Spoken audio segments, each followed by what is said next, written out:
किसी ने सोचा होगा कि कुलाओं में परवरिश पाने वाली शहजादी न सिर्फ सुल्तान उस्मानिया की बीवी होगी, बल्कि एक अजीम सुल्तान यानी सुल्तान मुराद को भी जन्म देगी।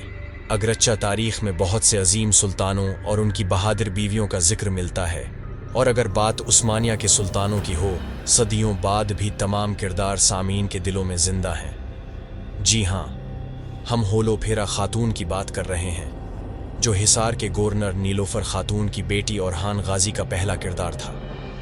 सुल्तान मुराद की अहलिया और वालदा के तौर पर हम जानते हैं कि लफर खातून का असल नाम होलो फेरा था, जबकि मुसलमान होने के बाद उनका नाम नीलोफर रख दिया गया।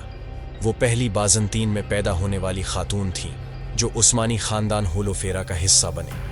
उसकी माँ बचपन में ही फौत हो गई थी, जबकि हेलो फेरा की उम्र 11-12 साल थी।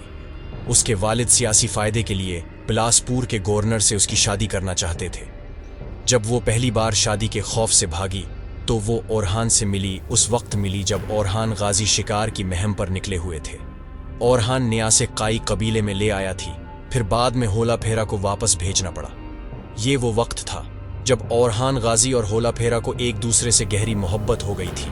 जब होलो फेरा को उसकी खाला के पास भेजा गया तो होलो फेरा और ओरहान गाजी काफ़ी देर तक एक दूसरे को न देख सके, लेकिन फिर जब होलो फेरा और बिलाज के गवर्नर की शादी हुई तो उस्मान और ओरहान गाजी होलो फेरा को वहाँ से ले गए, और इस तरह उस्मान भाई उसे यानी शहर ले आया और ओरहान और हेलो फेरा की शादी करवा दी। लेकिन आज तक किसी बाज़ंतीनी ने किताब में ये तस्लीम नहीं किया कि होलो फेरा की शादी ओरहान से हुई थी। उन्होंने मोहब्बत में जितनी मुश्किलात और मसाइब का सामना किया, इतनी ही बड़ी कामयाबी उन्हें मिली और काम तेगफूर की बेटी से वो सुल्तान अजीम की बीवी बने, जबकि सुलेमान पाशाह कासिम और मुराद ओल उनके बच्चे थे। हाँ, अजीम सुल्तान मुराद अव्वल भी होलो फेरा का बेटा था। नीलोफर खातून ने अपनी ज़िंदगी में बहुत से फलाही कामों में हिस्सा लिया।